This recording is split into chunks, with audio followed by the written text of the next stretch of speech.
Chapter 10. When she leaves, where will I run? It was nearly 5 when Amy biked into the driveway of her own house. She had never thought much about the house before. It was just a place where she lived. But now she knew the dark gray, clapboard, and white shutters were the prettiest combination possible. Red and yellow tulips were in full bloom on either side of the front walk, and the lilac bush next to the back door filled the air with its scent. The garage was empty, which meant that her mother was not home from work. Amy used her key to get herself in, then wandered from room to room. She looked at her mother's crewel work on the walls and Luann's crayon drawings taped to the refrigerator. In front of her father's big armchair, Amy stopped for a moment, and then she sat down and pressed herself into the cushions. The chair smelled like pipe smoke, and there was scattering of tobacco in the ashtray on the table. Amy picked up the tray and emptied the wastebasket under the kitchen sink.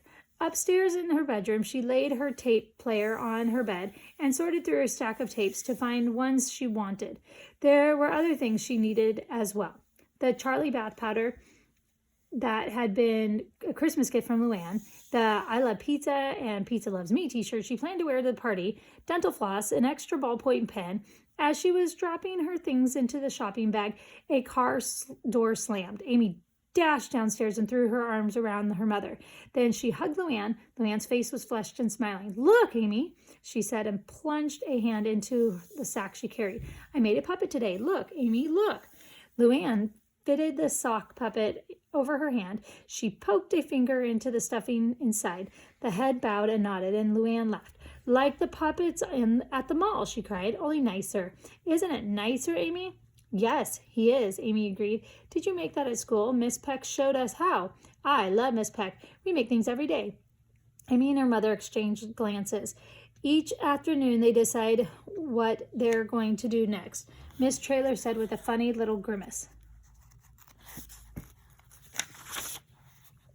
Luann can hardly wait to get there after school. Tomorrow they're going to take a bus to the mall together.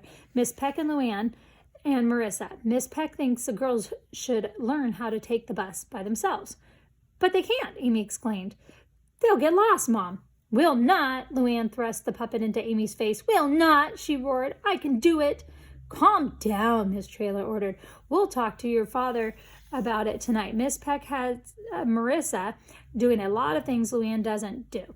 She goes to the grocery store all by herself, and she has a little garden, and Marissa's older, Amy said. She pushed away the stocking puppet impatiently. "Marissa is," she was going to say smarter, but the look on Luann's face stopped her in time. Besides, she didn't really know Marissa, except for a glimpse or two when the girls got off their school bus. "Marissa is different," she finished lamely. "Not," Luann shrieked. "We're just the same, Amy."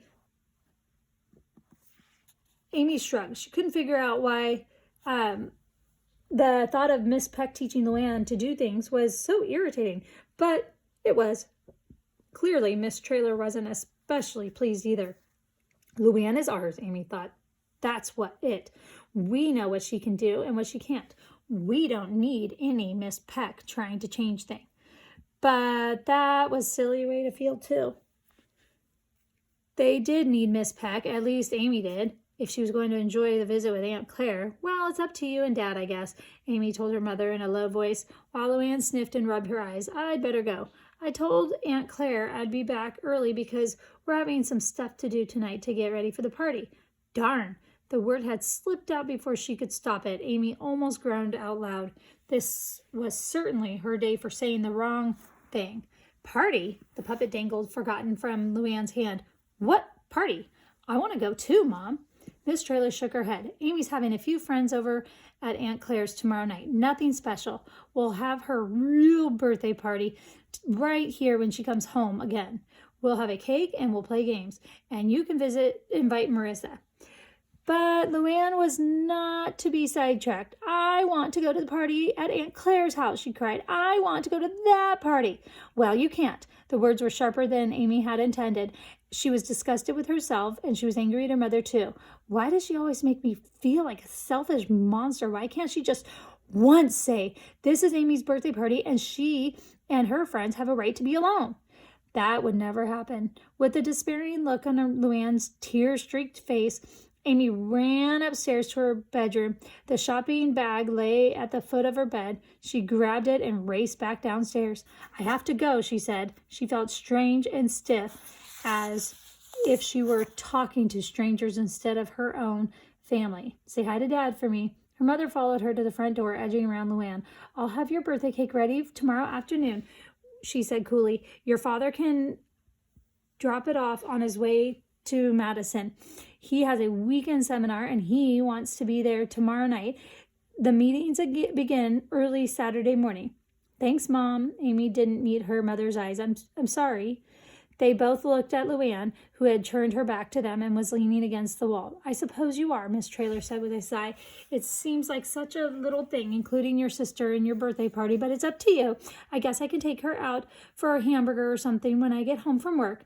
Amy fled to her bike. She fairly flew down the driveway, steadily the shopping bag and that was crammed into the bike basket, and swung out onto the street. Houses streaked by blurred by her tears. Right now she had to Aunt Claire to go too, but Aunt Claire didn't want to stay in Claiborne. She could hardly wait to get back to Chicago. What'll I do then? Amy wondered. When she leaves, where will I run?